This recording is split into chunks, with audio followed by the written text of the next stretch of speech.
Oke, shalom bagi semuanya. Kita bersyukur, berterima kasih.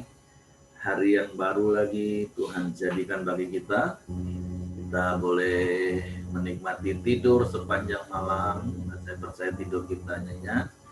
Dan kita bangun dengan tubuh yang sehat, dengan tubuh yang kuat. Bahkan lebih daripada itu, kita dipenuhi dengan hati kita dipenuhi dengan damai sejahtera, sukacita yang berlimpah, sehingga pagi ini kita bisa datang kepada Tuhan dengan hati yang bersyukur. Bapa, kami bersyukur, berterima kasih kepadamu. Kami menikmati pemeliharaanmu yang sempurna dalam hidup kami. Kami menikmati perlindunganmu, damai sejahteramu sepanjang malam di dalam tidur kami. Kami boleh tidur nyenyak dan pagi hari ini kami boleh bangun dengan tubuh yang diberkati, dengan kekuatan kesehatan yang baru yang datang daripadamu. Kami bersyukur kami boleh menikmati kasih setiamu yang selalu baru setiap pagi dalam hidup kami. Kami bersyukur, kami berterima kasih kepadamu pagi hari ini. Kami datang menyembahmu, kami datang meninggikan namamu. Kami datang memuji dan memuja Engkau, sebab sungguh Engkau Allah yang layak dipuji, Engkau Allah yang layak disembah di sepanjang jalan hidup kami. Terima kasih Tuhan. Saat pagi hariku datang lagi, menghadap Tuhan dan rendahkan diri, mengucap syukur buat hari yang Kau beri, memuji Tuhan dengan penuh hati. Sekali katakan saat pagi hari. Saat pagi hariku datang lagi, menghadap Tuhan dan rendahkan diri, mengucap syukur buat hari yang Kau beri, memuji Tuhan dengan penuh hati. Ku sembah Kau, Allah Maha Kudus. Ku tinggikan Allah Maha Tinggi. Ku serahkan tubuh jiwa rohku dalam pimpinanmu, Tuhan. Kami datang dengan hati bersyukur kepadamu pagi ini, Bapa. Saat pagi hariku datang lagi, menghadap Tuhan dan rendahkan diri, mengucap syukur buat hari yang Kau beri, memuji Tuhan dengan penuh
Kami serahkan hidup kami ke dalam tangan-Mu.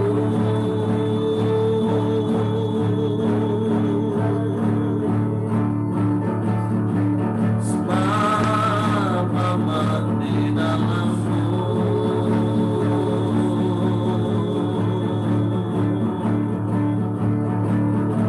Haleluya, haleluya, haleluya.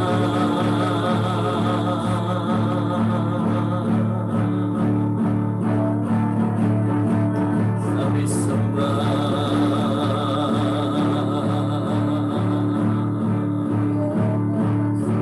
sembah Kau Yesus Tuhan. Kami tinggikan, kami muliakan, sebab Engkau Raja yang berdaulat atas hidup kami. Sebab Engkau Tuhan yang memerintah atas hidup kami. Datanglah kerajaan-Mu, jadilah kehendak-Mu dalam hidup kami seperti di surga.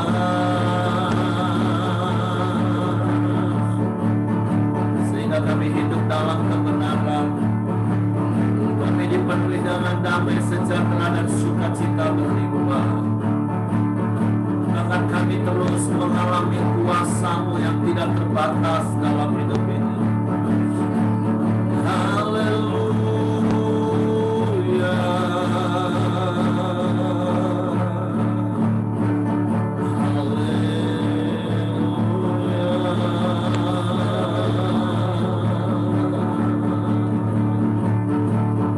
syukur bagimu, syukur bagimu.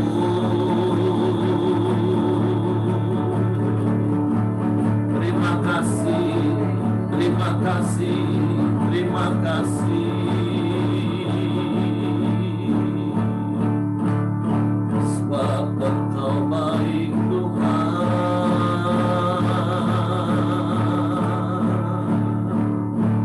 Engkau sungguh baik. Engkau sangat baik bagi kami. Engkau selalu baik bagi kami. Engkau yang menetapkan langkah-langkah hidup kami. Engkau yang menopang saat kami terjatuh, sehingga kami tidak jatuh tergeletak. Engkau yang memelihara hidup kami, bahkan sampai pada keturunan-keturunan kami. Firman-Mu yang berkata tidak pernah Kau tinggalkan orang benar, sehingga anak cucunya meminta-minta, tapi Kau berkati terus senantiasa, sehingga hidup kami bahkan sampai anak cucu kami menjadi berkat bagi banyak orang. Kami bersyukur, kami bersyukur.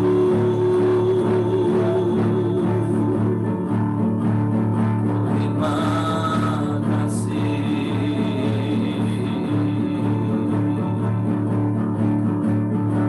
Sebab itu biarlah hidup kami terus menggenapi firman-Mu. Biarlah hidup kami menjadi bukti kebesaran-Mu.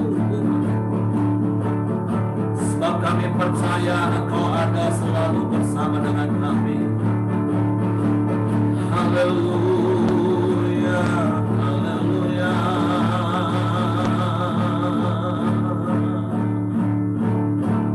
Biarlah Engkau dipermuliakan di dalam langkah-langkah hidup kami.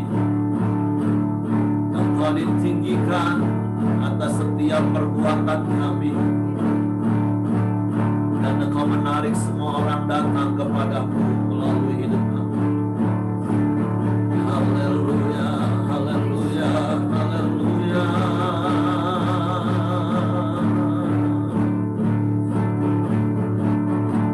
Syukur bagimu,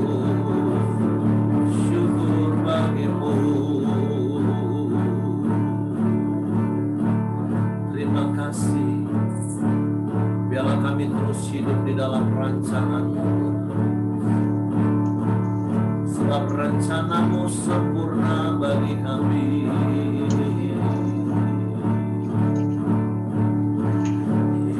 Hidupku menggenapi firman-Mu. Langkah mujizat sertai tiap langkahku. Kau bersamaku di dalamku, jadi bukti kebesaran-Mu. Tuhan, Engkau sempurna dalam rencana-Mu bagi kami. Tuhan, Kau sempurna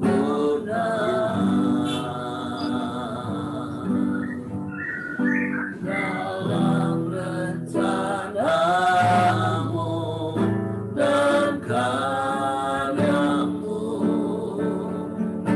Ku serahkan hidupku, murnikan dengan Roh-Mu. Tuhan, Kau sempurna. Tuhan, Kau sempurna. Amin. Dalam rencana-Mu dan karya-Mu, ku serahkan hidupku, murnikan dengan Roh-Mu. Hidupku menggenapi firman-Mu. Tanda mujizat sertai tiap langkahku. Kau bersamaku di dalamku, jadi bukti kebesaran-Mu. Hidupku menggenapi firman-Mu. Amin. Tanda mujizat sertai tiap langkahku. Kau bersamaku di dalamku, jadi bukti kebesaran-Mu.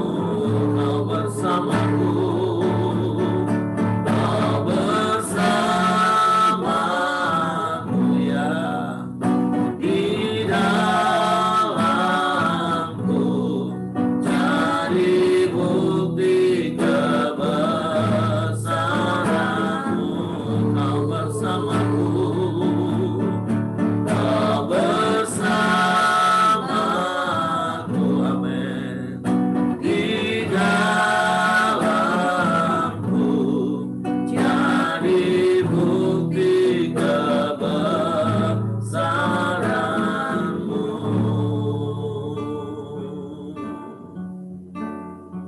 Sungguh biarlah hidup kami, hidup keluarga kami, bisnis, pekerjaan, dan pelayanan kami menjadi bukti kebesaran-Mu yang dapat dilihat secara nyata oleh orang-orang lain.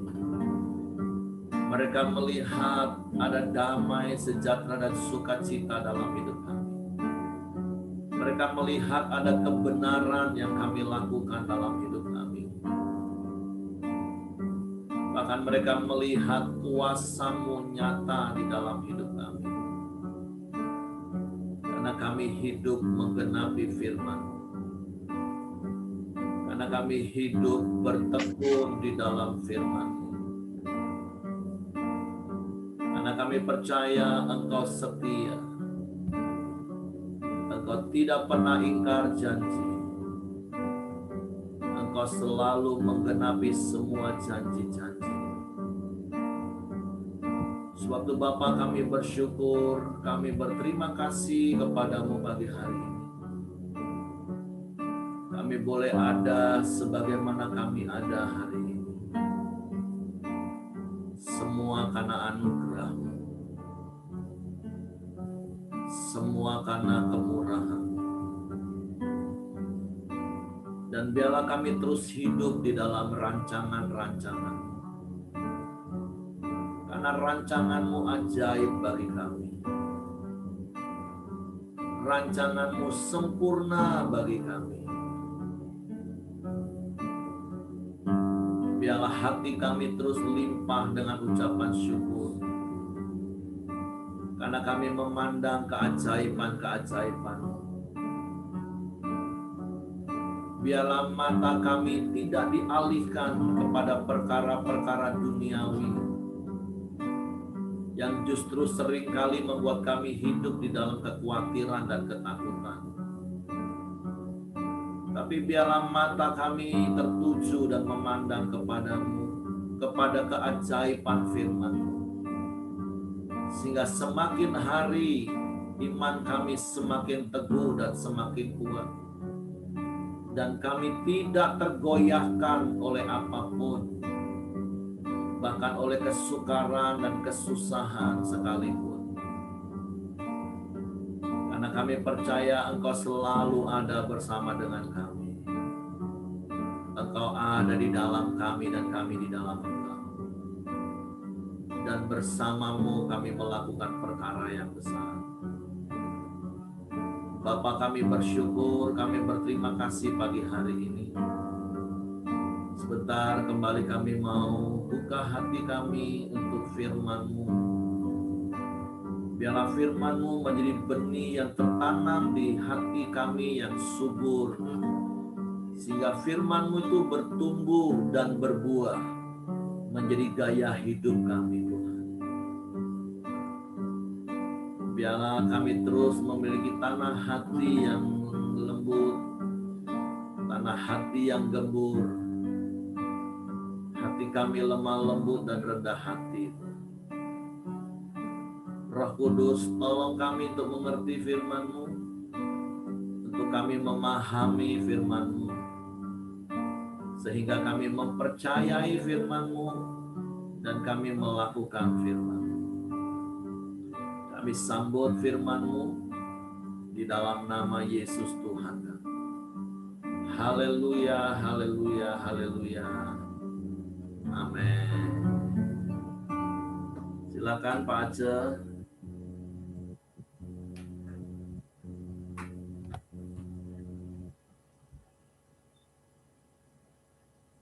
Ya, shalom semuanya. Selamat pagi. Shalom pagi. Apakah suara saya jelas kedengaran baik?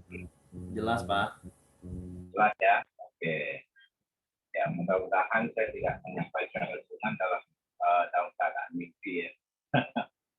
Soalnya saya tidurnya jam 2:30 pagi, saya bangun 4:30, 2 jam. Ya, puji Tuhan. Tuhan berikan kekuatan. Ya. Oke. Hari ini renungan kita di dalam Mazmur 119 ayat 103 dan 104. Saya bacakan. Betapa manisnya janjimu itu bagi langit-langitku dan lebih daripada madu bagi mulutku. Ayat 104. Aku beroleh pengertian dari titah-titahmu, itulah sebabnya aku benci segala jalan dusta. Nah, saya percaya pemazmur benar-benar menikmati janji-janji Tuhan sehingga dia dapat mengatakan betapa manisnya janjimu itu, ya, janji Tuhan itu bagi langit-langitku lebih daripada madu bagi mulutku. Nah, saya percaya benar-benar pemazmur ini menikmati dan benar-benar Tuhan menepati setiap janji-janjinya kepada pemazmur ini. Makanya pemazmur dapat berkata demikian. Nah, saya percaya ya, pemazmur pasti benar-benar menikmati. Nah, bagaimana dengan kita? Apakah hidup kita benar-benar kita menikmati janji-janji Tuhan? Coba kita renungkan pagi hari ini. Apakah kita benar-benar alami janji-janji Tuhan di dalam hidup kita? Ya. Nah, ada banyak orang percaya, ada banyak orang Kristen, belum tentu eh, mengalami janji-janji Tuhan. Makanya banyak sekali kadang-kadang orang bilang begini, saya sudah berdoa dan berdoa dan berdoa terus, tapi Tuhan tidak pernah jawab doa saya. Tuhan tidak pernah, kadang-kadang seperti dulu saya juga pernah alami, saya berdoa, rasanya Tuhan tidak tepati janjinya gitu. Benar-benar saya merasakan tidak menerima janji-janji Tuhan. Ya, tetapi di sini pemazmur katakan manis janji-janji Tuhan itu. Ya.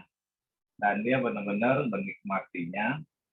Nah, pertanyaannya apakah kita benar-benar mengalami dan menikmati janji-janji Tuhan itu dalam hidup kita? Kalau sampai kita tidak mengalami janji Tuhan, pasti ada yang salah.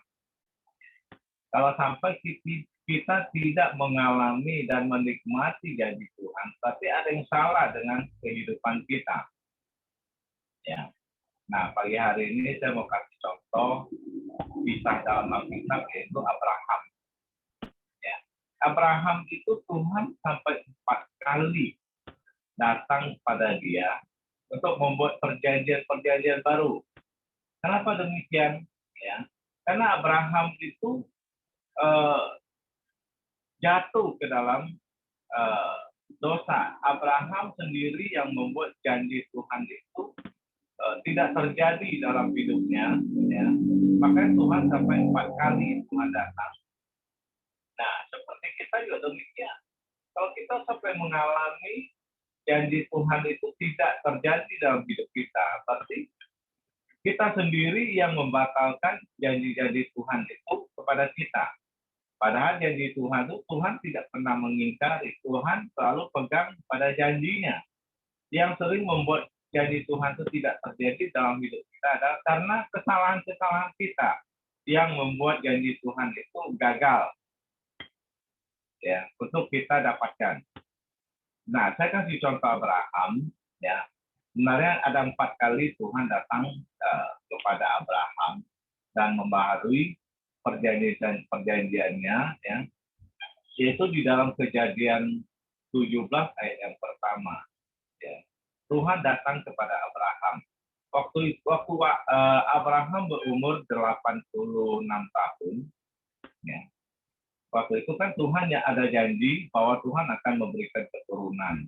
Nah, Abraham dan Sarah, ya, berusaha untuk membantu Tuhan,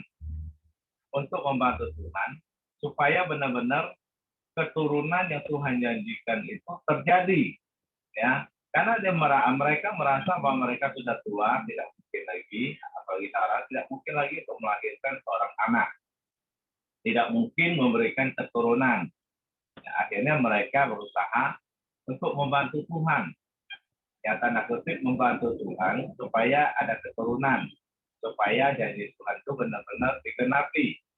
Caranya gimana? Nah, caranya memberikan budaknya, yaitu si Hagai, berikan ke Abraham supaya mendapatkan keturunan. Nah, Abraham juga kesempatan dalam kesempitan, ya, sehingga lahirlah Ismail. Ya. Nah, begitu lahir Ismail, disitulah Tuhan tidak pernah berfirman lagi kepada Abraham, ya, sampai Abraham berumur 99 tahun, waktu itu 86 sampai 99 tahun, Tuhan baru datang kepada Abraham. Tuhan baru berfirman kepada Abraham. Itu di dalam Kejadian 17 ayat pertama. Allah menampakkan diri dan berfirman kepada Abraham. Waktu itu umur Abraham itu 99 tahun. Artinya dalam 86 sampai ke 99 berarti 13 tahun Tuhan tidak berfirman kepada Abraham. Artinya Abraham berjalan sesuai dengan pemikirannya sendiri karena Tuhan sudah tidak datang berfirman dan Tuhan tidak menuntun. Nah, demikian hidup kita. Ya, ketika kita mengingkari, kita membuat janji Tuhan itu tidak terjadi. Saya tidak tahu Bapak Ibu semua. Ya, coba kita renungkan. Berapa lama Tuhan tidak bicara dengan kita? Berapa lama Tuhan tidak menuntun kita? Berapa lama Tuhan seolah-olah meninggalkan kita, tidak menjawab doa-doa kita? Coba kita renungkan pagi hari ini. Kenapa kita tidak mengalami janji Tuhan? Salahnya di mana? Apa yang kita lakukan sehingga janji Tuhan itu tidak tergenapi di dalam hidup kita? Kalau seperti Abraham, kita lihat jelas bahwa Abraham itu jatuh dalam dosa. Tanda kutip dia membantu Tuhan. Tuhan tidak perlu dibantu. Tuhan berjanji, Tuhan pasti menepati. Pokoknya dengan iman berjalan dan percaya saja. Ya. Kalau Abraham dan Sarah tidak melakukan itu, ya, Tuhan pasti terus berfirman, menuntun langkah-langkahnya, hidupnya. Tuhan tidak meninggalkan, ya. Selama 13 tahun itu, ya, di Alkitab itu tidak mencatat bahwa Allah berfirman pada Abraham sampai umurnya 99, artinya 13 tahun itu ada jeda waktu, ya. Nah, makanya kadang-kadang kita orang percaya itu bingung mau gimana, seolah-olah seperti di persimpangan, nggak tahu mau bagaimana, ya. Karena kita tidak mendapatkan tuntunan Tuhan, kita tidak tahu harus bagaimana. Nah, oleh sebab itu, mari benar-benar kita menjaga hidup kita, ya, supaya hidup kita tidak membuat janji Tuhan itu gagal dalam hidup kita. Ya, amin. Nah, bagaimana caranya? Yaitu di ayat ke-104. Aku beroleh pengertian dari titah-titahmu, itulah sebabnya aku benci segala jalan dusta. Nah, supaya kita benar-benar mendapatkan janji Tuhan dan menikmati janji Tuhan, tidak ada cara lain, ya, seperti pemazmur katakan, ya, aku beroleh pengertian dari titah-titahmu, ya. Nah, artinya supaya kita benar-benar menerima janji Tuhan, kita benar-benar harus memperoleh pengertian, hikmat daripada Tuhan akan setiap perintah-perintah Tuhan, firman Tuhan, ketetapan-ketetapan Tuhan, peringatan-peringatan Tuhan, itu harus kita perhatikan. Ya, supaya benar-benar hidup kita benar-benar mendapatkan janji Tuhan itu. Menikmati janji Tuhan itu seperti pemazmur, begitu manis, lebih daripada madu di dalam mulutnya. Ya. Nah, saya percaya, mari kita renungkan, kalau benar-benar kita hidup di dalam ketetapan Tuhan, di dalam firman Tuhan, otomatis kita akan benci segala jalan-jalan dosa, segala dosa. Ya. Coba kita renungkan pagi hari ini. Apakah kita benar-benar membenci dosa? Atau kita masih menikmati dosa? Ya. Apakah kita masih menikmati? Kita renungkan, ini dalam sekali saya mendapatkan ini luar biasa sekali. Ya. Kalau kita benar-benar sudah merasakan kita begitu benci dengan dosa, rasanya kita tidak mungkin lakukan dosa, tidak mau lakukan dosa. Nah, artinya kita sudah benar-benar hidup di dalam ketetapan Tuhan, hidup di dalam firman Tuhan. Ya. Nah, saya percaya kalau kita benar-benar sudah merasakan kita benci dengan dosa, tidak suka sekali dengan dosa, sedikit pun, berarti kita benar-benar sudah hidup di dalam ketetapan Tuhan. Dan percayalah, setiap kita pasti menerima janji-janji Tuhan, pasti menikmati janji-janji Tuhan. Ya. Nah, saya juga ketika ketika saya merenungkan ini, saya juga merasakan bersyukur sekali. Saya melihat karya-karya Tuhan dalam hidup saya. Sangat luar biasa sekali, dan saya benar-benar menikmati janji-janji Tuhan. Terkadang memang saya juga merasa bingung di persimpangan. Nah, tapi saya merenungkan kembali, apa sih Tuhan mau ngajar apa kepada saya? Ya, saya belajar dan saya renungkan firman Tuhan ini. Nah, saya bersyukur saya boleh memperoleh hikmat pengertian daripada firman Tuhan. Saya percaya Bapak Ibu pagi hari ini semuanya Tuhan juga menyertai, dan Tuhan membukakan hikmat pengertian bagi kita semua untuk mengerti firman Tuhan.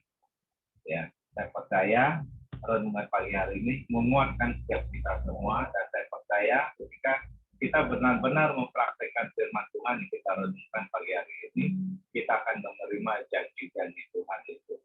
Ya, oke, terima kasih. Tuhan Yesus memberkati. Saya kembalikan ke Pak Heri. Oke, terima kasih Pak Aca buat sharing firman-Nya. Kita bersyukur diingatkan melalui sharing firman Tuhan yang disampaikan oleh Pak Aca pagi hari ini ya. Memang seperti ada sebuah kalimat bijak yang saya percaya kita pernah dengar. Kasih Tuhan itu tak bersyarat, tapi janji Tuhan itu bersyarat. Makanya tadi Pak Aca ingatkan kita kisah tentang Abraham. Harusnya Abraham tetap terus berharap kepada Tuhan, percaya kepada Tuhan. Tapi ada satu titik, akhirnya mereka nggak tahan, mereka nggak sabar. Akhirnya Sarah menyarankan Abraham untuk mengambil Hagar, dan Abraham ikut. Dan sebagai akibatnya apa? 13 tahun Tuhan nggak berfirman. Sampai akhirnya Abraham kembali bertobat, dan Tuhan kembali meneguhkan janjinya dan membuktikan bahwa Tuhan itu sanggup menggenapi. Jadi bahan perenungan seperti Pak Aca tadi katakan, bukan Tuhan nggak menggenapi janjinya, tapi seringkali justru dari kitalah yang sering mengingkari janji. Tapi hari ini yuk kita belajar seperti pemazmur berkata, sampai kita benar-benar bisa mempunyai sebuah statement yang luar biasa seperti pemazmur. Betapa manisnya janjimu itu bagi langit-langitku, lebih daripada madu bagi mulutku. Nah, saya berdoa, saya berharap setiap kita adalah orang-orang yang terus menikmati penggenapan janji-janji firman Tuhan, karena memang kita melakukan bagian kita. Sehingga akibatnya adalah firman Tuhan katakan, kita akan menjadi orang yang benci dengan segala jalan dusta. Dari kebenaran ini saya jadi bisa ngerti, ya kenapa orang jadi gampang berdusta ya. Karena mungkin dia merasa dia selalu didustai oleh janji-janji manis, gombal manusia, atau istri jadi menikmati janji manis suami, ternyata juga diingkarin. Sebaliknya, kita janji manis dari teman-teman yang pinjam uang, ternyata juga diingkarin. Hidup kita dipenuhi dengan janji-janji manis yang nggak pernah digenapi. Sehingga kita pikir, kita anggap Tuhan juga seperti itu. Tapi yuk kita mau mengenal pribadi Tuhan. Seperti kitab Bilangan pasal 23 ayat 19 katakan, Allah itu bukan anak manusia sehingga dia berjanji dan dia tidak menggenapi. Tapi kita mau belajar seperti Yosua. Di dalam Yosua 21 ayat 45 dikatakan, dari segala yang baik yang dijanjikan Tuhan, tidak ada yang tidak digenapi. Semuanya digenapi oleh Tuhan. Tapi tentu seperti yang Pak Aca tadi katakan, kita harus melakukan bagian kita, yaitu melakukan firman Tuhan. Sehingga kita akan menjadi orang-orang yang benar-benar bisa berkata, betul, semua janji Tuhan itu ya dan amin. Janji Tuhan itu manis, lebih manis daripada madu, karena Tuhan selalu menggenapinya. Jadi yuk silakan Bapak Ibu pagi hari ini sharing bagaimana sikap hati dan percaya Bapak Ibu terhadap janji Tuhan. Apakah masih ada keraguan dalam hati kita?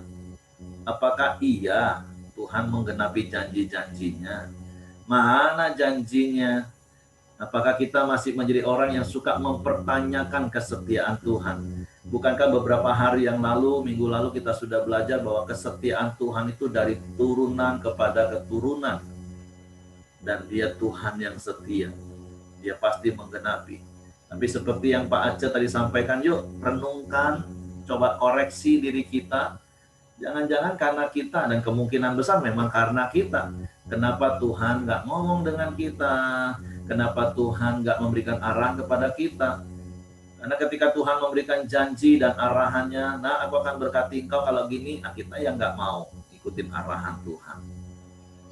Nah, jadi yuk silakan Bapak Ibu boleh sharing pagi hari ini bagaimana sikap hati Bapak Ibu terhadap janji Tuhan. Apakah Bapak Ibu masih tetap berpegang teguh hari ini janji Tuhan itu ya dan amin, atau sudah mulai muncul kebimbangan, keraguan-raguan, Tuhan ini bisa nggak sih? Tuhan ini genapi nggak sih janjinya? Oke, silakan Bapak Ibu.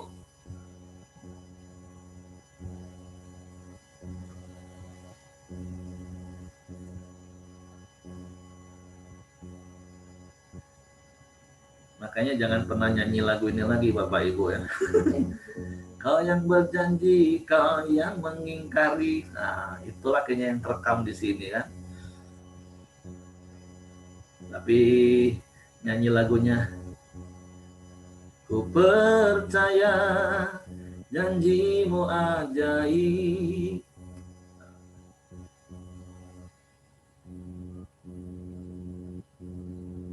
Oke, silakan Bapak Ibu.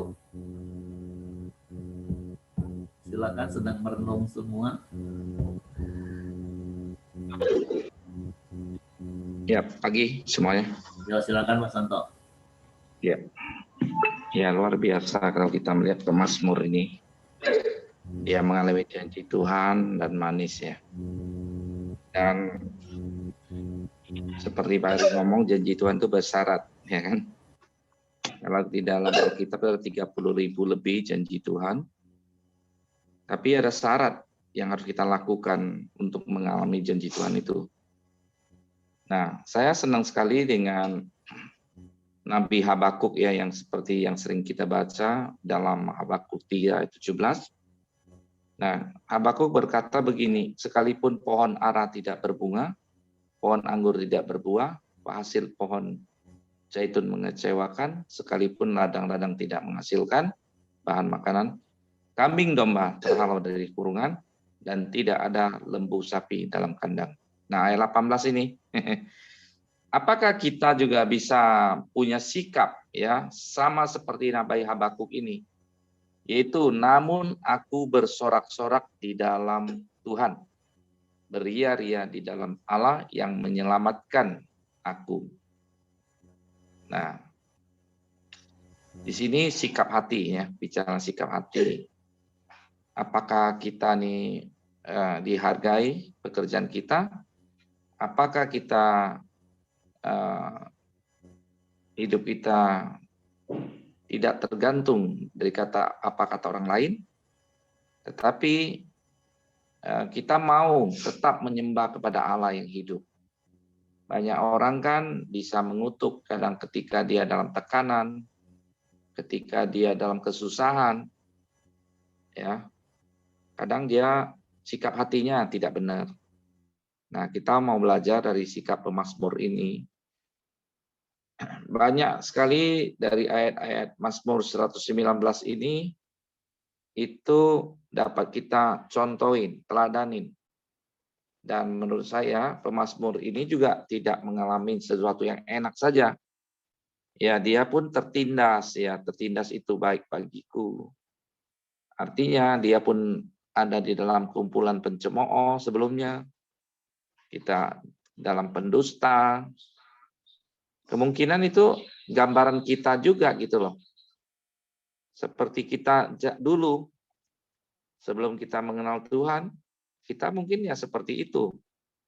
Hidup kita ya menyusahkan orang terkadang, ya. Dulu hidup saya juga seperti itu, ya. Ya, kalau kita aja bisa cari masalah sama orang gitu loh kan. Nah, apalagi orang cari masalah sama kita gitu. Itu bisa kita habisin dulu, ya kan? Nah, ketika kita sudah percaya sungguh-sungguh dalam Tuhan, kita juga mau ya menunjukkan bahwa kita sungguh-sungguh bertobat. Ya, sungguh-sungguh bertobat dan kita jalani bersama Tuhan. Apapun penilaian orang, sikap orang terhadap kita, kemungkinan bisa tidak baik. Ya, walaupun kita baik, belum tentu penilaian baik. Tapi kita jangan sampai kecewa, ya. Kita meninggalkan Tuhan karena ulah, tanda kutip, itu ya orang-orang yang di dalam Tuhan juga bisa. Jadi pesan saya juga menguatkan kita semua, yuk, tidak ada cara yang lain kalau kita mau mengalami janji Tuhan, ya kita harus selalu ada di dalam hadirat Tuhan. Apakah lewat Korandio ini, atau lewat Komsel, atau lewat persekutuan yang lain, ya bisa saja. Yang penting kita membangun diri kita sendiri, gitu. Membangun komunitas dan orang lain. Kemarin saya juga ada ke Kirana menyampaikan tentang doa Bapa kami, dan saya selipkan tentang tertindas. Tertindas itu baik. Karena banyak orang di desa itu tertindas oleh karena perbuatan sendiri. Ya. Kenapa? Karena gaji 7 juta itu bisa tidak cukup karena gaya hidup, ya. Bukan kebutuhan hidup, gaya hidup. Semuanya kredit, ya. Mulai dari masuk pintu itu sudah kredit semua. Bunyinya dit. Dan mereka kasihan sebenarnya tidak berpengetahuan. Karena tidak berpengetahuan, akhirnya mengalami banyak tindakan dan tanda kutip di luar daripada kebiasaan. Ya, harusnya itu gratis, harusnya itu tidak perlu berbayar, jadi berbayar gitu. Nah, di situ mungkin kadang kita mengalami banyak hal kalau kita berkecimpung di pedalaman. Ya, banyak sekali mereka mengalami tekanan-tekanan yang dibuat oleh diri sendiri sebenarnya. Nah, kita berharap kita teman-teman semua, ya, dimanapun Anda, itu bagaimana kita membawa orang-orang kepada Yesus, kepada Tuhan. Karena kalau kita membawa kepada kita atau kepada siapapun, itu tidak akan ada pertobatan, ya, pertobatan. Jadi banyak sekali penderitaan yang harus kita tanggung, ya, yang kita harus pikul. Kadang bisa juga sesak napas, ya. Cuman karena saya baca Nabi Habakuk ini pun, ya, luar biasa. Saya kembali kepada firman dan sudah kita serahkan sama Tuhan aja. Demikian sharing saya. Oke, terima kasih Pak Santo. Jadi kita diingatkan dengan contoh-contoh tadi, seperti apa yang Pak Santo sampaikan. Kadang kita bisa bertanya, katanya kalau ikut Tuhan diberkati, kenapa masih kekurangan? Nah, karena dia tidak lakukan firman Tuhan, kelola keuangan dengan bijak. Sampai Pak Santo bilang tadi, dari masuk pintu aja udah dit semua. Bukan hidup, tapi gaya hidup. Atau kita ngomong katanya di dalam Yesus ada damai sejahtera. Kenapa rumah tanggaku nggak ada damai sejahtera, berantem terus? Ya karena kita nggak mau mati ego, kita nggak mau sabar, istri nggak mau tunduk sama suami nggak mau mengasihi istri, tapi menuntut janji Tuhan. Jadi ingat sekali lagi Bapak Ibu, janji Tuhan itu bersyarat. Dari 31.171 ayat di dalam firman Tuhan, sebenarnya lebih dari itu janji Tuhan. Ada lebih kurang 33.000. Artinya dalam satu ayat firman Tuhan saja itu terkadang terkandung banyak janji. Tapi sekali lagi, setiap janji Tuhan itu ada syaratnya. Contoh, carilah dahulu kerajaan Allah dan kebenarannya, maka semua akan ditambahkan. Nah, kita cuma nungguin ditambahin, tapi cari kebenarannya nggak mau, cari kerajaannya nggak mau. Firman Tuhan katakan, bagaimanapun juga, hai suami kasih istri, hai istri tunduk pada suami, supaya ada damai dalam rumah tanggamu, ada kasih Kristus. Kita nggak mau, kita maunya kasih Kristus ada dalam hidup kita, tapi kita nggak mau praktekin. Terus seperti Pak Santo tadi bilang, Tuhan itu pelihara kita ini seperti biji matanya. Tuhan jamin kita nggak akan kekurangan satu pun yang baik bagi orang-orang yang mencari Tuhan dan takut akan Tuhan. Tapi masalahnya kita nggak bisa mengelola keuangan dengan bijak, dengan hikmat.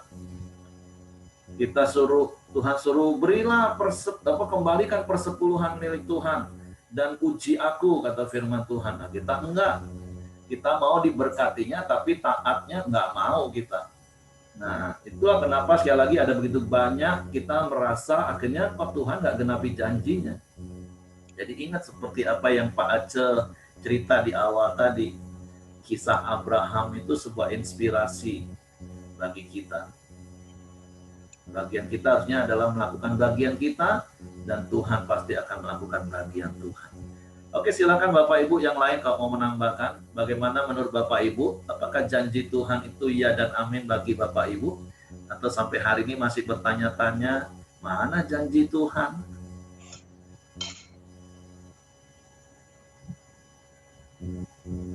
Saya mau bukan menanggapi, saya mau menjadikan diskusi aja, boleh ya? Boleh, Caca, silakan. Tentang tadi yang ayat tentang manisnya, madu di mulutku ya, ayat yang pertama. Ya, tentang dusta. Saya mau berpikir aja ke kita semua. Kalau pemazmur itu bahwa dianya sepertinya bahwa dia punya potensi besar nih, punya mulut yang manis, berarti dia merasa dirinya juga gombal, kata umumnya. Dan dusta berarti gombal, bohong gitulah ya. Berarti kalau dia yang segitu hebatnya, saya mau tanyakan, berarti semua kita memang potensinya sangat besar soal gombal dan dustakah? Satu, karena untuk saya pribadi, kadang-kadang sulit mengakui diri bahwa memang saya adalah pendusta dan gombal. Ataukah memangnya untuk berlaku untuk sebagian orang terhadap gombal atau dusta terhadap diri sendiri, Tuhan dan sesama. Maksudnya pahamkah? Ini suaranya kedengeran nggak sih?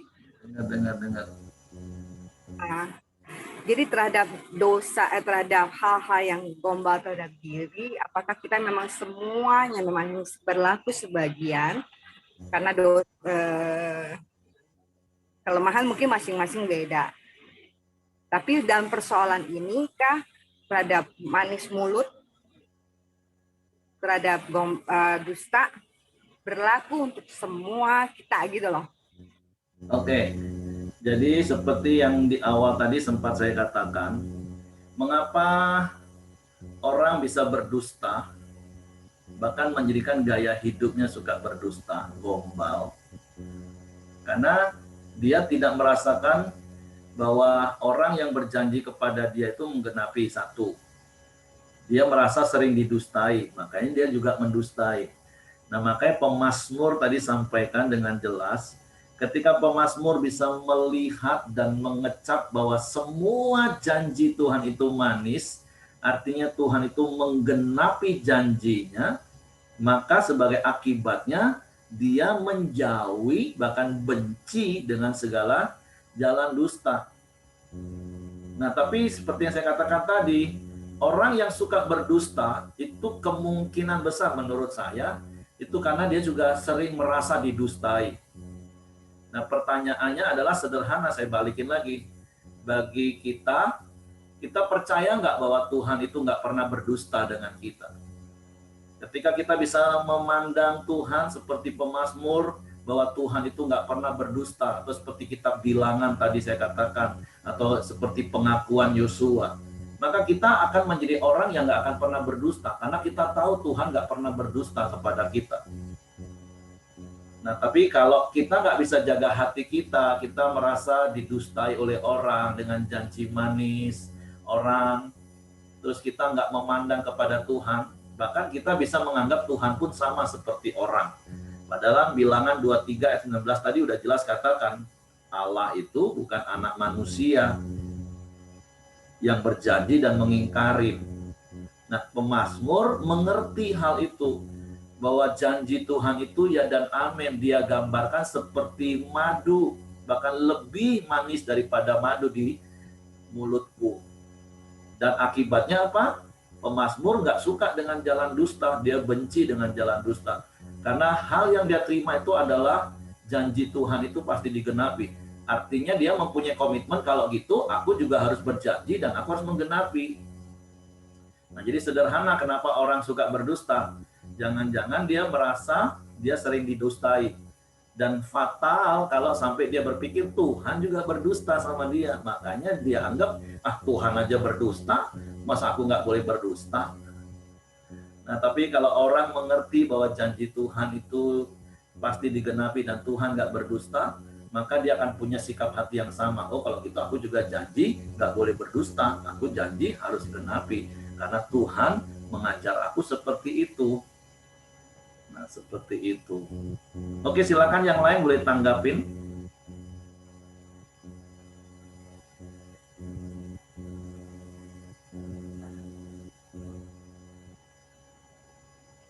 Oke, saya mungkin apa itu dusta? Ya mungkin pertanyaan anak-anak yang seringkali kita ucapin, tapi dusta berarti kan kata simpelnya adalah bohong, ya. Betul nggak, Pak? Berarti bohong, entah dari kita yang masih baru percaya sampai kita yang sudah menjadi luar biasa, mungkin di gereja ataupun di luar. Kata-kata bohong ini apakah berlaku untuk kata yang ekstrim saja, misalnya bohong terhadap perjanjian, misalnya kerja, itu penipuan ya, bohong. Jadi dusta itu dirincikannya itu sampai seberapa jauh ya, sehingga pemazmur mengatakan aku enggak pada jalan dusta. Apakah perkara yang dusta, apakah maksudnya, makanya kita mau mengerti dusta itu, bohong itu sebenarnya apa yang bohong itu? Bohong sedetil itu ya, gitu maksud bohong saya. Itu berarti tidak mengatakan kebenaran. Mungkin masih ingat Bapak Ibu cerita Ibu Ramli waktu dia bekerja di kantor. Makanya firman Tuhan bilang apa? Kita ini harus cerdik seperti ular, tapi tulus seperti merpati. Kita harus bijak dalam berkata-kata. Makanya di ayat-ayat sebelumnya, 2 hari yang lalu, hari Minggu kan, kalau kita hidup di dalam firman, maka perkataan kita ini akan bijaksana. Hidup kita akan berakal budi. Hidup kita akan penuh pengertian. Jadi kalau bohong itu apa? Bohong itu berarti berkata tidak benar. Nah, tapi seperti contoh kisah Ibu Ramli waktu itu. Waktu ada klien tanya, bos ada nggak? Oh, bos nggak ada di ruangan ini. Nah, karena bos adanya di ruangan dia. Nah, Ibu Ramli kan nggak bohong. Karena memang bosnya nggak ada di ruangan dia. Nah, itu contoh kecil. Tapi sekali lagi kalau ditanya dusta bohong itu apa? Berarti dia nggak mengatakan kebenaran. Apapun itu. Makanya kita diajarkan jujur. Jujur itu apa? Iya di atas iya, tidak di atas tidak, kata firman Tuhan Matius 5. Lebih daripada itu berasal dari si jahat. Karena si jahat itu bapa segala dusta. Iblis kan suka kasih janji-janji manis. Tapi selalu ujungnya ada tumbal. Nah, jadi balik-balik bagaimana kita dengan Tuhan. Saya percaya kalau kita dengan Tuhan hubungannya oke, dan kita meyakini bahwa Tuhan itu berjanji dan dia pasti menggenapi, saya percaya kita nggak akan jadi orang yang berdusta. Kita akan menjadi orang yang jujur apa adanya, tapi jujur apa adanya bukan berarti polos. Orang nggak tanya, kita cerita itu bocor namanya Bapak Ibu. Tapi kalau bicara soal perjanjian, ya kita harus gentle. Kami di pria diajar seperti ini. Seperti Kristus dengan firman-Nya, demikianlah pria dengan perkataannya. Ya di atas iya, tidak di atas tidak. Nah, seperti itu. Jadi kalau ditanya, boleh nggak bohong? Nggak boleh. Udah jelas nggak boleh, itu dosa. Nah, makanya kita harus bertekun dalam firman supaya kita bijak dalam berkata-kata, kita cerdik. Nah, seperti itu. Tapi bukan. Nah, kalau janji lupa, ya minta maaf lah kalau diingetin. Sederhana. Pak Aceh mau tambahkan lagi tadi? Ya, saya melihat Bu Hairi ini ketawa kenapa ini? Terasa dibohongi ya Bu ya? Kalau kan tadi katanya kan janji ya. Kadang-kala kan manusia namanya itu manusia. Kalau dia lupa kan. Kalau lupa ya saya bilang ya tinggal minta maaf. Aduh sorry lupa. Nah gitu. Namanya manusia sering lupa. Jangan pura-pura lupa maksudnya. Iya, jangan pura-pura tidak tahu. Ya, mungkin pertama ya, itu kan Pemasmur bilang kan dia benci dengan jalan dusta ya. Jalan dusta itu artinya maksud saya tuh orang yang hidup di dalam dusta. Karena jalan kan, sepanjang jalan artinya sepanjang hidupnya berdusta terus gitu. Berbohong terus. Nah, kalau kita sudah suka berbohong, berarti kita di dalam jalan dusta. Nah, perhatikan itu baik-baik, hati-hati.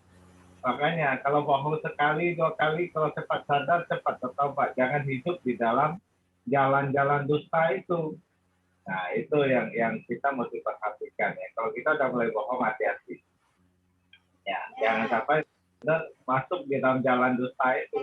Berarti kita hidup di dalam dusta itu kalau sudah masuk jalan dusta itu. Ya, kira-kira seperti itu. Ya. Enggak ngerasa dibohongin kok, apalagi sama Pak Aceh. Enggak ngerasa dibohongin kok, apalagi sama Pak Aceh, enggak ngerasa dibohongin kok. Ya biasa kalau kita dibohongi ya itu nggak apa-apa. Yang penting jangan kita yang membohongi orang. Ya, kita dibohongi nggak apa-apa gitu. Penting ketika kita dibohongi artinya kita sedang diajar sama Tuhan untuk belajar bijaksana, belajar hikmat Tuhan, minta hikmat Tuhan. Kalau kita dibohongi supaya ke depan kita tidak dibohongi terus. Ya saya juga sering dibohongi, tapi akhirnya saya belajar dari dibohongi terus. Akhirnya saya belajar kan. Nah sekarang saya lebih hati-hati gitu, tidak gampang dibohongi lagi gitu. Jadi sebenarnya lawannya bohong itu kan adalah kita punya integritas dan jujur. Yang saya mau tanyakan sebenarnya justru sesadar-sadarnya secara pribadi atau mungkin kita yang semua di sini untuk menjadi orang integritas berarti adalah bohong itu tidak ada. Tapi saya rasa jadi integritas itu sejaklah muda. Makanya tadi pertanyaan saya mungkin belum terjawab dengan apakah kita tuh semua di sini tuh memang punya potensi bohong gitu, bahwa memang jalan dusta itu memang ada bagian di dalam diri kita yang sampai ada hari ini, Kak. Bohong diri sendiri, bohong orang lain, bohong sama Tuhan, bohong sama sesama. Sampai hari ini aku tetap, kalau aku pribadi masih tetap selidiki bahwa aku sedang berbohong enggak. Mungkin itulah yang lebih detail untuk berjujur dengan diri, jujur dengan apa itu integritas gitu loh Pak.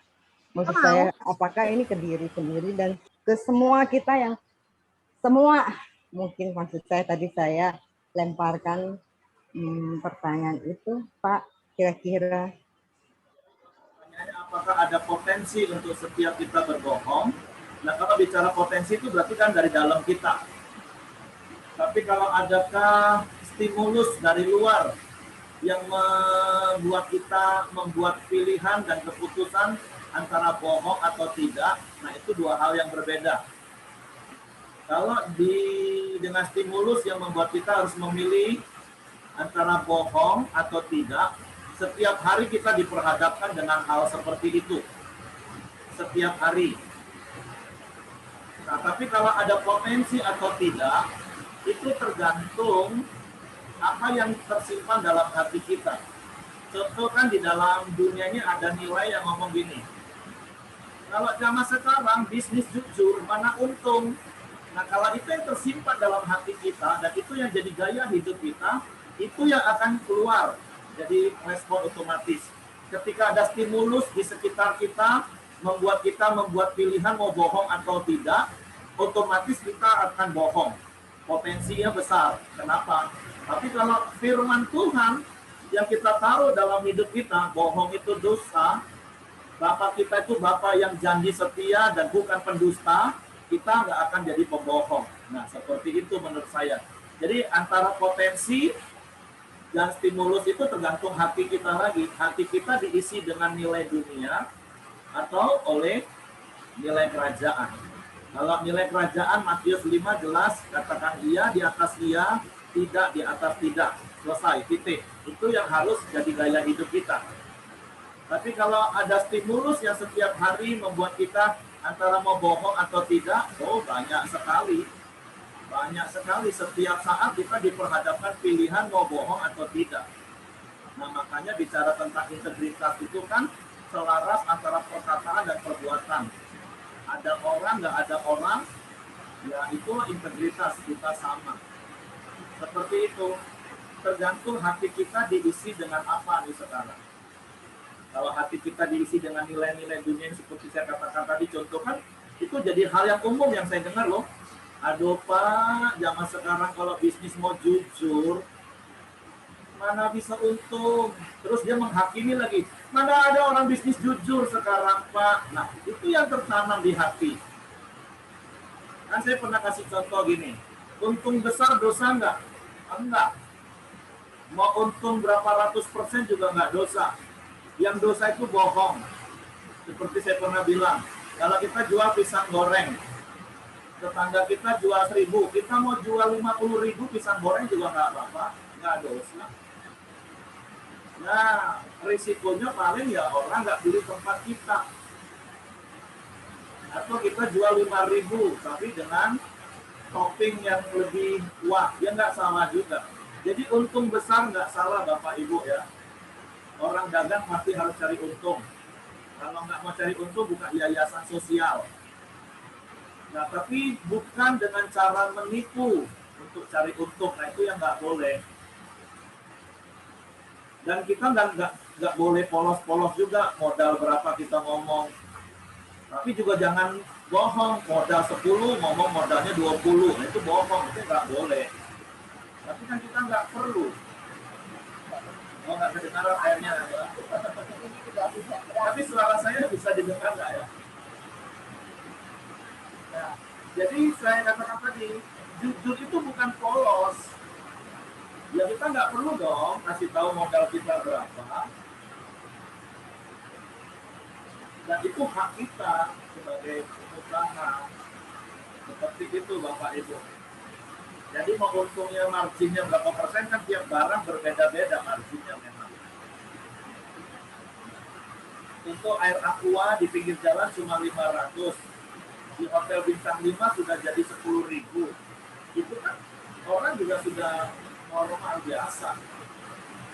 Karena memang tempatnya berbeda, fasilitasnya berbeda. Bukan seperti kita mau hotel tuh bohong, masa air cuma 500 di situ jadi 10.000. Dia nggak bohong. Dan orang yang minum di hotel juga nggak komplain. Kalau ada orang yang minum di hotel terus komplain, suruh dia jangan minum di hotel. Suruh dia minum di pinggir jalan, di kaki 5. Nah, seperti itu. Jadi sekali lagi untung besar itu nggak bohong. Nggak apa, nggak dosa. Yang bohong itu mengatakan yang tidak benar. Nah, itulah kebohongan. Seperti itu. Oke, suara hujan cukup deras, jadi nggak dengar juga Bapak Ibu.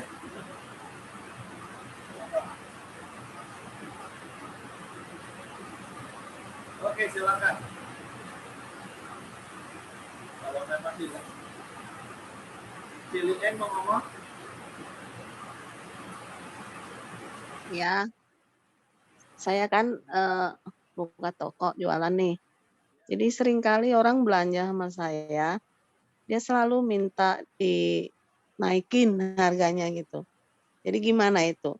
Jadi seakan-akan saya juga ikut dia berbohong kepada bosnya gitu. Gimana itu Pak Heri? Kosong ya. Bos, tolong harganya buat sekian. Nah, para pengusaha dulu boleh silakan ngomong. Ini kalau ngomong pendeta jelas ngomong nggak boleh. Tolong para pengusaha yang mungkin punya trik menghadapi pelanggan seperti itu.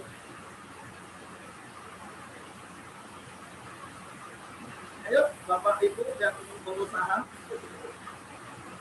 Boleh Eng.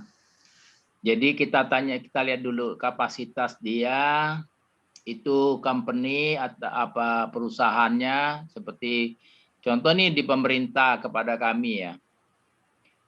Saya tahu pemerintah itu, mungkin Pak Ramli juga tahu bahwa hal-hal yang kecil seperti tisu dan sebagainya, ongkos angkat mereka, BBM mereka, pemerintah itu nggak masuk ke sana. Jadi mereka minta tambahan, ya.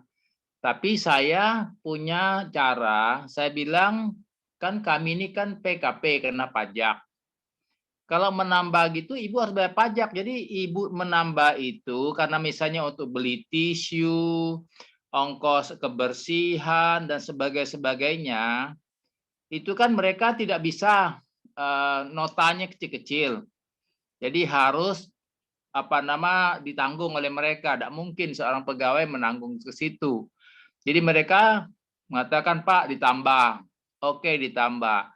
Tapi saya minta mereka bayar pajak dari apa yang mereka minta tambah. Dan itu pun bolehnya cuma 20%. Ya. Nah, jadi saya minta mereka misalnya 100 tambah 20, 120. Oke, 20-nya kan 100-nya saya udah bayar pajak. 20-nya dia harus bayar. Supaya terus terang aja, saya bisa bayarin pajaknya. Kalau mau, oke. Kalau nggak mau, memang nggak bisa. Memang ada risiko. Risikonya dia nggak akan belanja sama kita. Tapi saya pikir ya, daripada kita ya hidup nakal-nakal, bohong sana, bohong sini, ya kan. Uang juga kalau tua tuh nggak berguna. Yang berguna tuh kalau ketika Tuhan panggil kita udah lebih baik lah. Ya, memang kita nih pengusaha semuanya yang di Indonesia nih nakal semua, ya. Jadi dulu terus terang aja pajak itu bisa diatur, ya. Dulu bayar pajak benar itu malah diperiksa, ya. Jadi kita ini bukan maunya kita, ya. Tapi orang-orang yang oknum-oknum itu yang mengajar kita loh, Pak, bagi 3. Ya kan? Nah, jadi Pak, tapi terus terang aja, saya nggak nyaman. Tapi ketika kita bayar benar, empuk, ya, kita diperiksa tiap tahun. Jadi memang itulah hidup di negara Indonesia. Tapi pelan-pelan saya lihat ini negara ini sudah mulai baik, ya kan? Saya bersyukur untuk di pemerintahan kota juga sudah menggabungkan KPK. Ya, maka waktu kami dikumpulkan banyak yang tidak setuju. Ketika saya tanya, saya bilang bagus. Buat saya negara ini, ya kan kakek saya. Provinsi ini bapak saya, kota ini mama saya. Jadi saya harus tahu jadi anak yang bersyukur untuk dari mana kita hidup ya. Jalan-jalan kita bisa jalan baik ya karena dari pajak. Jadi saya mengajak kepada Ibu Lieng ya kan, selidiki dulu kepentingannya apa. Ya kan, itu dari saya. Sekian dan terima kasih. Oke, terima kasih Pak Simon. Terima kasih Pak Simon. Yang lain mau kasih tahu, nah kalau saya sederhana renungannya gini Cilieng. Kalau seandainya anak buah kita suruh belanja ke tempat lain, terus dia up harganya, kalau Cilieng tahu hati Cilieng gimana?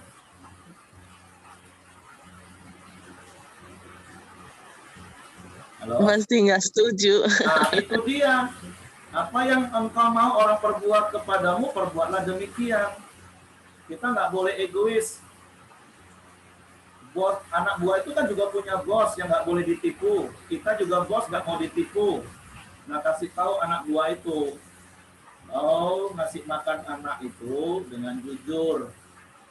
Cukupkan dengan gajimu, kerja lebih rajin supaya kau dapat penghasilan lebih. Bukan seperti ini caranya. Itulah kesempatan kita menyatakan kebenaran. Ya seperti Pak Simon bilang, konsekuensinya mungkin dia nggak akan belanja tempat kita. Tapi percayalah ketika kita hidup dalam kebenaran, Tuhan bela firman-Nya, Tuhan tetap berkati usaha kita. Nah, itu jawaban pendeta. Makanya saya minta pengusaha yang punya pengalaman hari-hari. Ya ada Pak Ramli. Pak Ramli senyum-senyum jadinya. Tapi sederhana perenungannya bagi saya seperti itu. Wong kita aja nggak mau ditipu anak buah kita. Masa kita nyuruh anak buah orang nipu bosnya? Itu nggak cengli namanya. Bo cengli. Kalau memang kita mau ditipu anak buah kita, ya sudahlah, ajarin anak buah orang tipu bosnya. Tapi kalau kita nggak mau, ya jangan. Sederhana hidup ini bagi saya, Bapak Ibu. Makanya saya punya prinsip life is simple. Balik-balik ke firman, kok firman sederhana, kok ngerti kita. Ya di atas iya, tidak di atas tidak, selesai. Seperti itu. Ada mana Aceh, suruh Aceh ngomong pula loh. Nah, apa aja.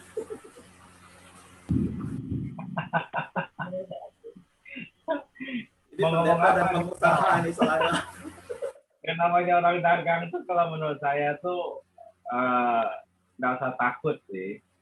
Ya, kalau orang minta ditambah-tambah, kita jelas, oh ini nggak benar ya, kita jangan lakukan. Gitu. Kalau sampai dia nggak beli ya sudah. Kita lebih takut kepada Tuhan daripada kepada manusia, ya kan? Karena berkat Tuhan itu ya dari Tuhan, bukan dari manusia. Jadi nggak usah takut lah. Ya. Ini kan jelas tuh pendeta dan pengusaha yang ngomong nih, lebih netral. Pendeta tidak boleh bohong. Jemaat juga nggak boleh bohong lah. Kau ini ngajar nih kelebak ini kawan nih. Tapi Nggak saya rasa boleh. dilihat ya, kalau orang pribadi jarang ya. Kalau saya temukan itu pemerintah.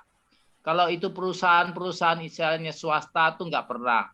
Tapi kalau pemerintah selalu dia karena uang sampahnya, uang kebersihannya, uang BBM-nya, uang apa nama yang kecil-kecil dia beli itu kan, yang untuk hiasan sana, hiasan ini ya dia masukkan. Tapi dia kasih lihat nota sama kita, Pak, tolonglah saya, Pak, ini notanya, tapi nota ini nggak ada PKP-nya, nggak bisa. Ya kan? Jadi Kalau itu pasti jelas kok. Dia minta tolong buat ongkos ini, ongkos itu, terpaksa harus nambah ke notanya kan. ya, jadi tambah itu, tapi kita harus cas dia pajak, karena kita harus bayar pajak. Ya kan? Nota. Kalau enggak, bapak-bapak tambahin aja ongkos bensinnya dari kantong kita. Tapi terkadang ada yang sengaja lebihkan itu buat kantong dia. Nah, itu kita nggak bisa, ya kan? Kalau itu biasanya kita kasih namanya diskon customer ya. Nah, itu dapat dia silakan 5% kayak atau berapa, kita kan udah bayar pajak. Ya kan? Tapi kalau dia mau suruh kita nambah, nih tambah ini gini-gini, nah, nota yang kau beli itu mana? Kita mau tahu dulu. Nah, kalau dia dia mau cari untuk kepentingan dia ya nggak usah lah. Maka itu saya cukup banyak omset hilang, ya kan, karena tidak mengikuti maunya mereka. Ya. Jadi ya kita tinggal pilih hidupnya pilihan lah, ya kan. Lebih baik kita pilih kebenaran kau. Ya. Karena berkat itu datang dari Tuhan. Ya. Takut kekurangan dah. Aman. Oke, seru ya. Oke, kalau sudah kita akan berdoa. Atau masih ada yang mau tambahkan? Cukup jelas Kilieng ya. Dari penjelasan Pak Simon, Pak Aceh, dari sisi pengusaha, dari sisi pendeta, dari sisi kebenaran. Untuk Cecia juga ya. Oke, Heng, silakan Heng. Oke, terima kasih semua. Mari kita satukan hati dalam doa. Lia, silakan. Pagi semua. Mari kita masuk dalam doa sepakat kita pagi ini. Tuhan Yesus, pagi ini kami berdoa buat suami Celidea yang saat ini sedang terpapar COVID-19, Tuhan. Kami minta kesembuhan, kuasa kesembuhan-Mu terjadi, Tuhan, atas hidupnya suami Celidea, Tuhan. Tuhan, kami juga berdoa buat Buyung Christian, Tuhan. Buat kerinduannya yang kembali bekerja sebagai pilot, Tuhan. Kau bukakan jalan, Tuhan, agar ia kembali bekerja sesuai profesinya sebagai pilot. Tuhan, kami juga berdoa, kami serahkan anak-anak kami, Tuhan, yang sedang ikut dalam ujian SBMPTN, yaitu Michelle Angelic, Michelle Vicentia Susanto, dan Angel, Tuhan. Kami percaya, Tuhan, Engkau yang menyertai mereka dalam pelaksanaan ujian mereka, Tuhan. Tuhan, kami juga berdoa buat Fidar, Tuhan. Engkau sertai dan Engkau perlancar buat Fidar dalam penyusunan tesisnya, Tuhan. Dan Engkau jamah hati dosennya, Tuhan, agar Fidar bisa menyelesaikannya tepat pada waktunya, Tuhan. Ya Tuhan, kami serahkan pokok doa kami ke dalam tangan kasih-Mu, Tuhan. Biarlah semua doa kami seturut rencana-Mu, ya Tuhan. Silakan Kohai.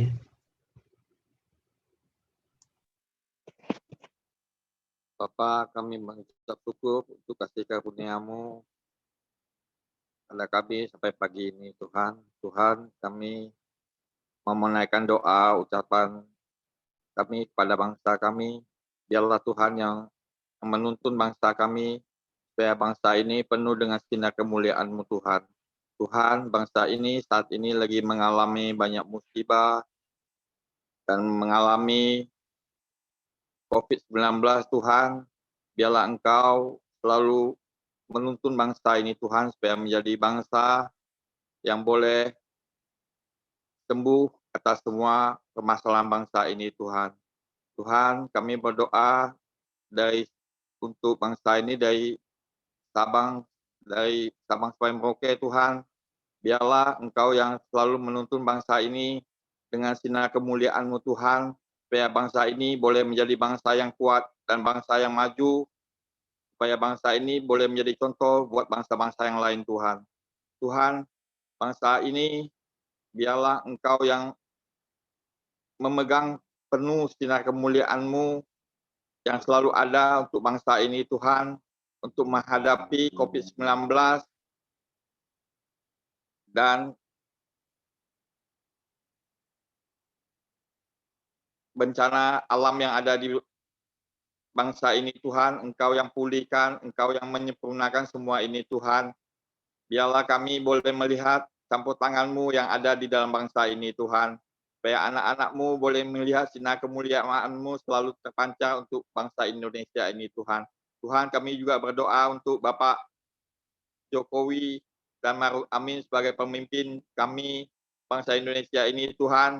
Supaya Engkau memberi dia hikmat, Tuhan, untuk melakukan apa yang mesti dia kerjakan dan mereka lakukan untuk kepentingan bangsa ini, Tuhan. Bukan untuk kepentingan pribadi mereka, Tuhan, tapi untuk kemajuan bangsa ini, Tuhan. Tuhan, biarlah bangsa ini dari bawah sampai ke atas, Tuhan, dari yang susah sampai yang punya materi, Tuhan. Engkau yang selalu mencukupkan, Tuhan, apa yang ada untuk mereka, Tuhan. Tuhan, Engkau juga tahu, Tuhan, isi hati mereka, apa yang mesti mereka kerjakan, apa yang mesti mereka perbuat untuk anak-anak bangsa ini, Tuhan. Kami percaya, Tuhan, Engkau memberi dia hikmat dan kuasa-Mu, apapun yang mereka kerjakan, biarlah semua untuk kepentingan bangsa ini, Tuhan. Tuhan, kami juga berdoa, Tuhan, biarlah kami semua bisa melihat apa yang Engkau kerjakan dan menjadi tolak ukur bagi kami juga, Tuhan, supaya apa yang mesti kami perbuat untuk bangsa ini, Tuhan, supaya Engkau bisa melihat sinar kemuliaan-Mu selalu ada untuk bangsa Indonesia ini, Tuhan. Biarlah semua ini kami naikkan melalui doa-doa kami, Tuhan, setiap hari, setiap saat, apa yang menjadi kerinduan hati setiap anak bangsa ini, Tuhan. Inilah isi hati kami yang kami mau ungkapi kepada Engkau, Tuhan Yesus Kristus. Biarlah Engkau yang memegang kendali bangsa ini, Tuhan. Terima kasih, Tuhan. Di dalam nama Tuhan Yesus kami berdoa, Tuhan. Sebentar kita mau doakan doa Bapa kami. Bapa kami yang di surga, dikuduskanlah namamu, datanglah kerajaan-Mu, jadikanlah kehendak-Mu di bumi seperti di surga. Berikanlah kepada kami pada hari ini makanan kami yang secukupnya, dan ampunilah kesalahan kami seperti kami juga mengampuni kesalahan orang lain kepada kami. Dan jauhkanlah kami dari pencobaan dan lepaskanlah kami daripada yang jahat. Karena Engkaulah empu kerajaan ini dan kuasa dan kemuliaan-Mu sampai selama-lamanya. Haleluya, haleluya. Bapak, terima kasih. Kami juga bersyukur bahwa kebaikan-Mu Tuhan, pemeliharaan-Mu atas Pak Simon dan saudara kami Albert, Tuhan. Kami percaya, kami menerima janji-janji-Mu Tuhan. Biarlah kesembuhan tergenapi di dalam kehidupan Pak Simon dan Albert ya Bapak. Terima kasih. Kami serahkan juga keluarga Pak Simon dan Albert ke bawah tangan kuasa-Mu ya Tuhan. Terima kasih ya Tuhan. Kami juga berdoa buat Denny Lucy yang dalam perjalanan. Biarlah penyertaan-Mu, pelindungan-Mu turun atas perjalanan mereka, tibakan di tempat di mana mereka inginkan dan pulang dengan damai sejahtera-Mu ya Tuhan. Kami bersyukur juga Tuhan buat pagi hari ini, setiap kami yang hadir di pagi hari ini melalui virtual Zoom ini juga Tuhan, biarlah Tuhan senantiasa memberkati setiap kami. Biarlah Tuhan senantiasa juga melindungi kami dan juga menyertai kehidupan kami sepanjang hari ya Tuhan. Terima kasih ya Tuhan, setiap janji-janji firman-Mu Tuhan biarlah tergenapi di dalam kehidupan setiap kami ya Bapa. Dan juga sebentar lagi kami akan melakukan aktivitas kami, pekerjaan kami Tuhan. Biarlah berkat-Mu, sukacita-Mu, damai sejahtera-Mu terus melingkupi kami ya Tuhan. Biarlah kami berdoa hanya di dalam nama Tuhan Yesus. Haleluya. Amin. Oke, terima kasih. Selamat pagi, aktivitas dan Tuhan memberkati. Sampai ketemu besok pagi lagi. Ya,